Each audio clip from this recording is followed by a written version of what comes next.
Okay, anyway, you're on.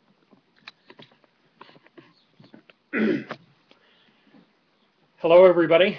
This is J. Neil Schulman, and the topic of my talk to the Agora I/O Unconference today is why alongside night is absolutely necessary to the agorist mass marketing strategy. Behind me, you see a movie poster for Alongside Night. It is based on my novel published in 1979 by the same title, Alongside Night. And Alongside Night is the first presentation in print of the agorist philosophy developed by Samuel Edward Konkin III and published a year later in his New Libertarian Manifesto. But I actually got there a little before Sam because Alongside Night came out in '79 and the New Libertarian Manifesto in 1980. Why is it important that a novel and now a movie market the ideas of agorism? Well, to start off with, it's part of the agorist paradigm itself. Agorism is the idea that one achieves a free society, a libertarian society, not through the political means, but through the economic means. All of libertarianism as a philosophy is the idea of voluntary interactions between people as opposed to coercive or hegemonic interactions between people. Hegemonic meaning it's the adjectival form of hegemony, which means rule by hierarchy, by authority. And the libertarian idea is that any relationships, even if they appear hierarchical, are in fact voluntarily entered into. And that is what distinguishes the libertarian idea from every other political philosophy. It is a strategy of means as opposed to a strategy of ends. Samuel Edward Konkin III had been very active in politics. He was, even though he was a Canadian, he was a supporter of Barry Goldwater's campaign for president in 1964. He was a member of Young Americans for Freedom, and in 1969 in St. Louis basically switched over with a lot of libertarians from what was generally considered the YAF conservative movement to the libertarian movement. And what Sam saw is that politics as a strategy, and this was talked about by very nicely by Patrick Friedman. No one's seeing anything. Okay, nobody's getting this? Is anybody hearing this? Okay. Do we have sound, or we thought that it was going do I need to start again? Hold on. Yeah, hold on.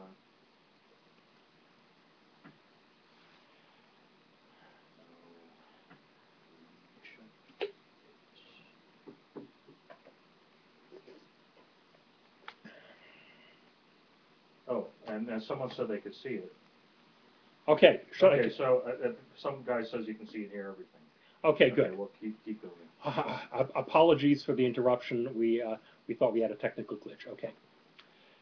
As I was saying, Patrick Friedman, in his talk at the at this conference on Friday, talked and gave quite good reasons why the political approach isn't really a strategy for achieving liberty. And the reason is structurally, all of the incentives are built in to acquire and redistribute private property. And libertarians can't play that game because all they can do is go in there and say, no, we don't want to. So if you're going to achieve a libertarian society, you have to have a strategy which maximizes the benefit of not redistributing property, of having a way for people to keep their hands on their own property, to be able to control their own lives, because, of course, your body and your life is the first property that any of us has. Sam Konkin basically said, how can we find a strategy? How can we find a segment of the market which is aligned with, attuned to, the idea of maximizing individual liberty. And his observation was throughout history, this was always in the realm of the black market. But the problem with the black market is that it is not a market which has a high level of reason or law or ethics. It's very range of the moment. It is largely populated by people who don't distinguish between criminal behavior and simply illegal behavior. Criminal behavior meaning behavior which invades somebody else, murder, theft, rape. And a lot of black market activity doesn't make any reasonable distinction between what is actually criminal behavior by any law, natural law, the Tao, however you want to figure it, and simply violating statutes or edicts of a particular political state. And this distinction does need to be made. Now, Brad Spangler, in his talk, spoke of the necessity for developing independent legal systems, and that is really the core of the agorist approach, of having legal systems which enforce property rights, which enforce market decisions, and which set a high price on invasions by the state or by criminals on peaceful transactions, peaceful trade, peaceful cooperation. And from the agorist standpoint, cooperation is in essence the same thing as trade. It's just two different words for the same thing. A lot of people might not see it that way, particularly if they politically come from the left. But in essence, anytime you have an interaction between two people which is consensual, you can call that either cooperation or cooperative or a trade or a market. It simply depends on what language you're used to using, but it means the same thing whether you're coming from the right or the left.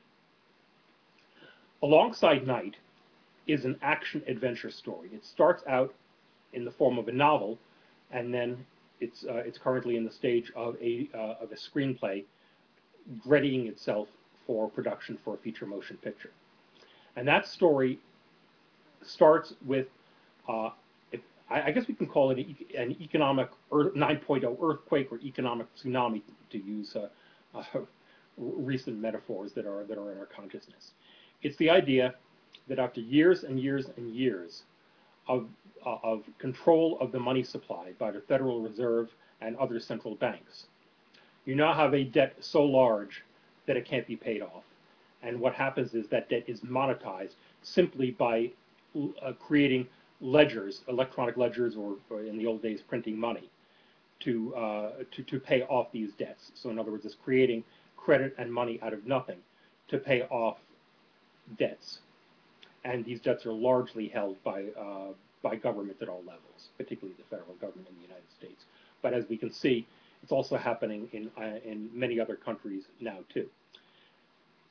And I anticipated this when I wrote Alongside Night, because I have the collapse happen in Europe before it happens in the United States. But the crisis that my story starts out with is the collapse of the economy of the United States, with the result that the government doesn't really have anything to pay the armed forces with. And once that happens, you have anarchy. You literally have a situation where the state gives orders and there's nobody to enforce it anymore. That's the dividing line. That's where it comes apart.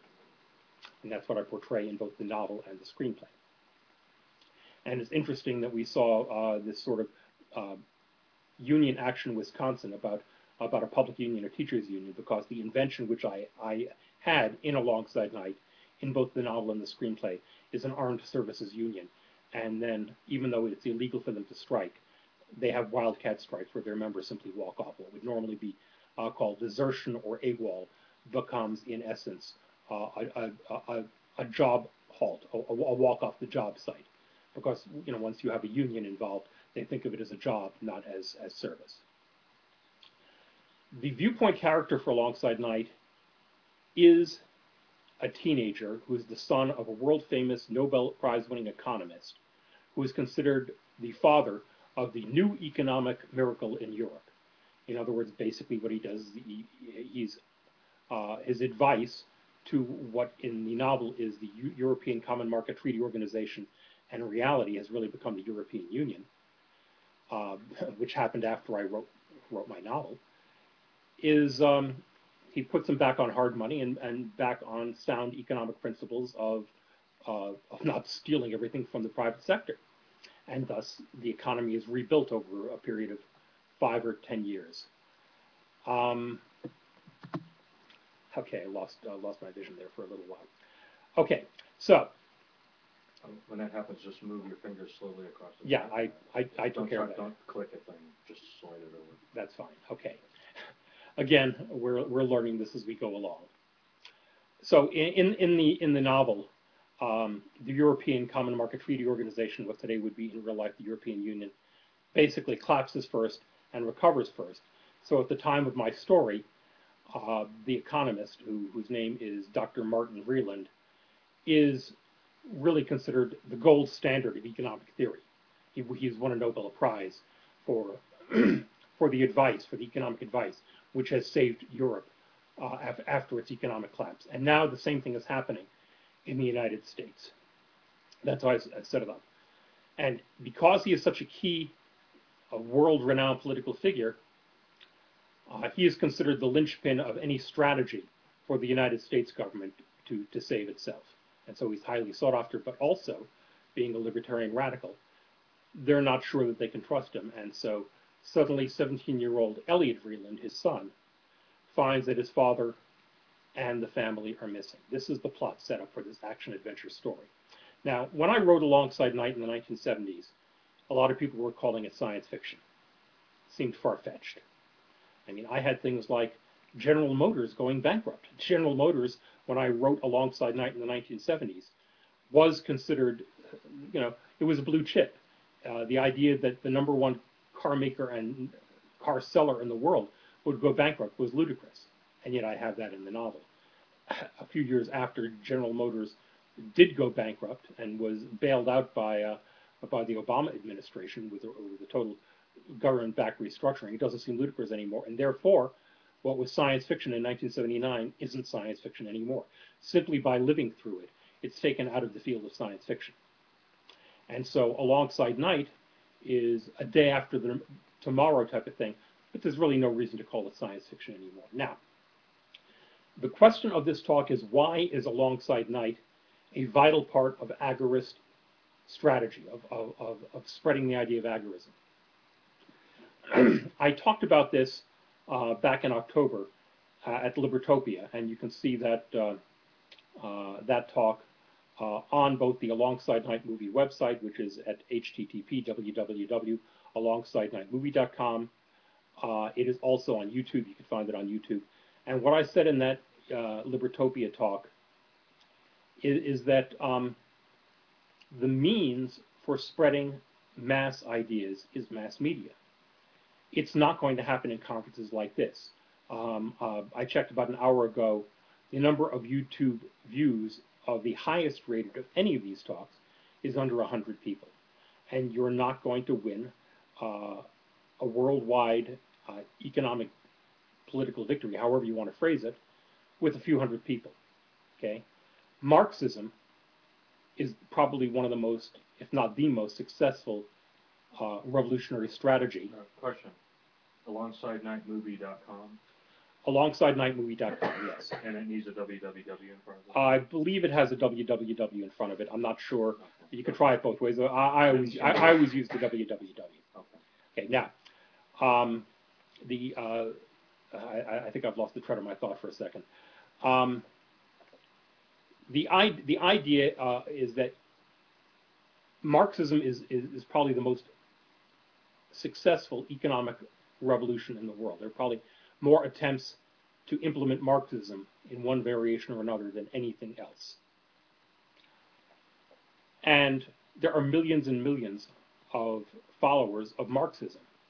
Karl Marx is probably the most famous economist of all time. If you're going to compete with that, you're not going to do it with a few hundred people or a few thousand people or even a few 100,000 people. You have to do it with millions of people. And that means you're now into the area of mass marketing ideas and the way that ideas reach into the mass culture today is largely movies and television. Yeah, you can still, if you're J.K. Rowling, you can do it with books. When the 7th Harry Potter book came out, her opening weekend was equivalent